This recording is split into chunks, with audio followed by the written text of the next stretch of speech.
I miss the old Kanye, straight from the gold Kanye. Chop up the soul Kanye, set on his goals Kanye. What's going on, guys? Welcome to this video. In this video, we're going to be talking about the Tim Kelly situation. We're talking about his trade request back home and Geelong playing hardball basically with him. So we'll start off Tim Kelly. It was his first year this year. He had a blinder of a year. Since the first game, he just did not look out of place at all. He's equal with Nathan Buckley now for most Brownlow votes in a player's first year ever. So that's pretty huge. Like we knew, we saw what Nathan Buckley went on to be, what kind of player he was. He was a star. So he came second in Geelong's best and fairest by half a vote. Like he only just missed out by half a vote. So that's pretty crazy. Probably he was voted best first year player. If he was a couple of years younger, he would have won Rookie of the Year. So he was about halfway through the year. West Coast was showing interest in him. I think the deal was $500,000 a year for 4 years. Obviously, he's contracted with Geelong to the end of 2019. But it was speculated that he was going to request a trade back home. He's from Western Australia. And the day after the Geelong best and fairest, he requested that trade back home. So, and it's fair enough. It's family reasons. He's a very family-orientated person. His whole family's back there. He came out his first year in the league, made a statement, became a, high-profile player, and he was able to put his career and his position in his control, basically. So, absolutely credit to him and fair enough for him to go back. So now on Geelong's side of things, they basically want to get the best deal they can for him because they don't want to lose him. But obviously, if they keep him next year, he's just going to walk anyway. So you may as well get something for him. I think West Coast got pick 17, and if Gaff went to North Melbourne, they were going to get pick 19 as compensation.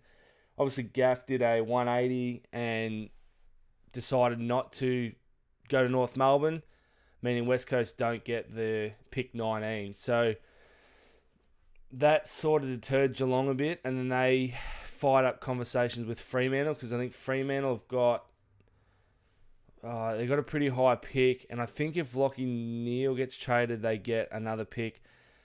So they were speaking with a deal with Fremantle. That's Western Australia, but Tim Kelly's management come out and said Freo is not a destination he wants to go to. It's West Coast or no one. So, which makes things a bit harder because obviously Geelong are kind of wanting the best deal. Plus, Geelong's list manager came out and said, West Coast are now the reigning premiers. Tim Kelly's, a genuinely good footballer. If they just trade him to West Coast for nothing, then they're going to be a hard team to play. So basically, they're in a battle. Tim Kelly wants West Coast. Geelong want the best deal they can get.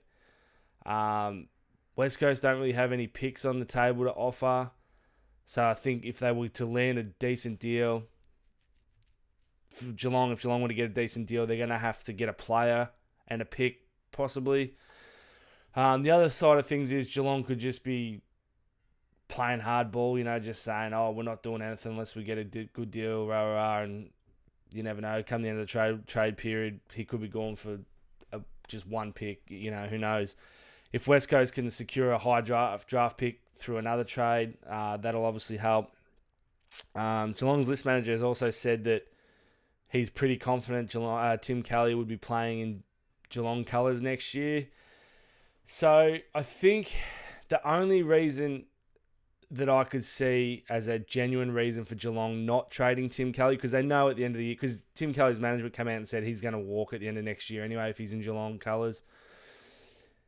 So, like I said, Geelong are better off getting something for him, but the only genuine reason I can see Geelong not trading him is taking the gamble that they are genuine premiership contenders next year, knowing that if Tim Kelly's in their side, they will, play better and be a better side and possibly play in a grand final. That's the only reason I can see him not trading him. So rolling the dice and having the gamble that with him in the side and the other players they get, they can win a grand final. And if he walks at the end of that, then so be it. They were able to get the grand final. And if they don't get the grand final, that's the gamble that they took. it's a pretty big roll of the dice, if that is what they're thinking. Because again, at the end of the year, if he walks and you get nothing and you didn't even make the grand final, it kind of looks a bit silly. But then at the end, the other side of the stick, if they win the granny because of him, then it worked. But I think the most sensible thing for Geelong to do is to get a trade happening. He wants to go home. And you see that a lot with players now. It's not like the olden days where players kind of stay loyal to clubs and stuff. Players tend to want to come back for family reasons and stuff, and it's completely fair enough. So he's in a position of power. West Coast want him. He wants to go home. I think West Coast will definitely find a deal. He's 24 years old. Like, he's got plenty of prime footy left in him. This year was just a sample, so to speak. Like, he's going to be more confident now. He's got the mentality. He was asked halfway through the season what it was like coming straight into AFL from the Waffle standard. Was it nerve-wracking? Was it scary with all these big names? And he pretty much said he wasn't scared. He always believed that he had the ability to play at a high level, and he backed himself. You tend to see people with those kind of mentalities really, really excel and become superstars. So I think he's got that in him for sure. But yeah, I can't see any reason for Geelong not to trade him, apart from obviously trying to win the grand final. I mean, if they're just not going to trade him because they didn't get a good enough deal, that's just dumb, because they're not going to get a deal next year.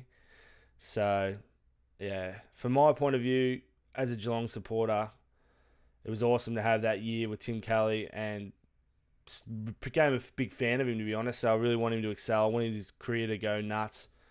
And yeah, I would love for him to get his wish, get his trade back home, and and just really start dominating and being a big player around the league. So, but yeah, that's my thoughts on Tim Kelly's situation. If anyone's got any comments or any other information, it'd be awesome to drop them below and start a bit of a conversation about it, because I'm pretty interested. It's probably one of the, bigger trade sort of situations we've had in a long time. So, yeah, thanks, guys, and I'll see you in the next one. I hate the new Kanye, the bad mood Kanye, the always rude Kanye, spaz in the news Kanye. I miss the sweet Kanye, chop up the beats Kanye.